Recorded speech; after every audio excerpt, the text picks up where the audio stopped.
Prime Minister of Pakistan, Imran Khan... And legendary all-rounder and captain of the Pakistani cricket team, Sans. Yes, thanks, Joe. Imran Khan was sentenced to... He won the 1992 World Cup. Is that right?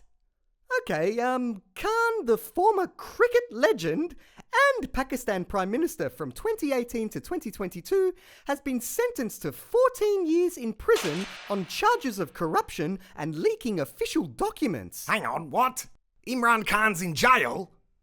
Yes, Joe. Khan was already serving a 3-year sentence for corruption and was forcibly removed from office last year by a government vote believed to be tied to a US plot for regime change. They even put his wife in jail. But he's a sporting hero. You don't throw cricket legends in jail, Sans. Joe, we're never going to get through this report at this pace. Maybe you can tell us more during sport, hey? Yeah, all right. I'll catch up with you then. I bet this was the bloody Americans. They probably don't even know he played cricket. Khan's latest conviction comes just 1 week after an election was held in Pakistan that he was ineligible to run in, angering many of his supporters who believed the charges to be politically motivated. INN's Rupert Holsworthy has more. Who is Imran Khan? He was one of the fastest bowlers in the world. Ah! Where'd you come from? I'm in the studio. You're not supposed to be here. This is for voiceovers only. Go away. Sorry. Yes. Khan was born in Lahore in 1952, the largest city in Pakistan's Punjab region, and became a legend of international cricket, captaining the national team, winning the 1992 World Cup, and being inducted into the ICC Hall of Fame. His political career began in 1996, culminating in Khan being elected the 22nd Prime Minister of Pakistan in August 2018. But it wasn't all wickets and centuries for Khan this time. His popularity met with a barrage of short-pitch deliveries from his political opponents, not seen since the infamous Bodyline Ashes Tour of 1932-33. Ball 1.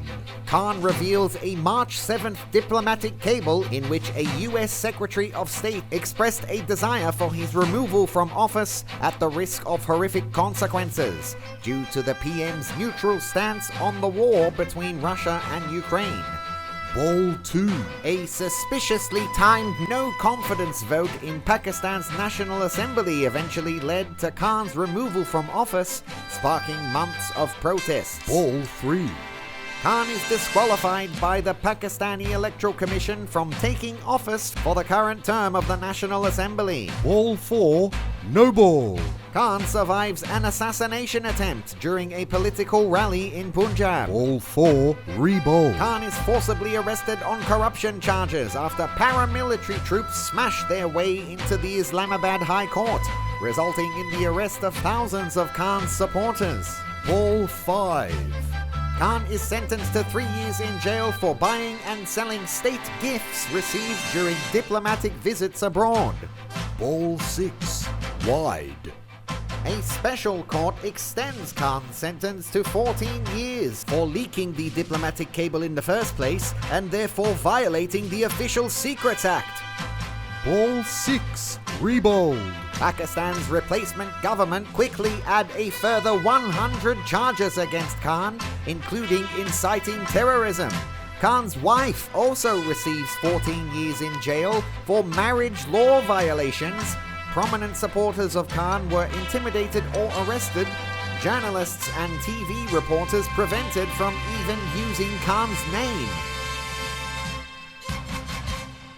But who is Khan's real opponent here? And why were they so threatened by him? Well, he could bowl at 140 kilometres an hour, Rupert. I thought I told you to stay out of here. Yeah, sorry. Pakistan went to the voting booth on the 8th of February, where initial reports showed independents aligned with Khan's PTI party as the clear leaders. However, 2 opposition parties announced they would create an 11th hour coalition government, with Shahbaz Sharif as Prime Minister, despite PTI winning the popular vote by some 4.5 million people. So was this a clear-cut US conspiracy plot? Perhaps Khan was seen as too cooperative with Russia and the Chinese. Perhaps his lack of support for the state of Israel had him in hot water. Or maybe it was his March 6 rally where he smashed 22 EU ambassadors and the West in general for 6 over NATO's devastating war in Afghanistan that affected so many Pakistanis.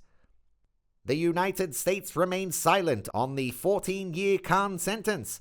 But as far as the game goes, it seems America is at stumps on day 4 of the test, having completed a dominant innings with only the destabilization of a democratic nuclear-armed nation of 240 million people, providing hope for a day 5 twist in this thrilling political test match.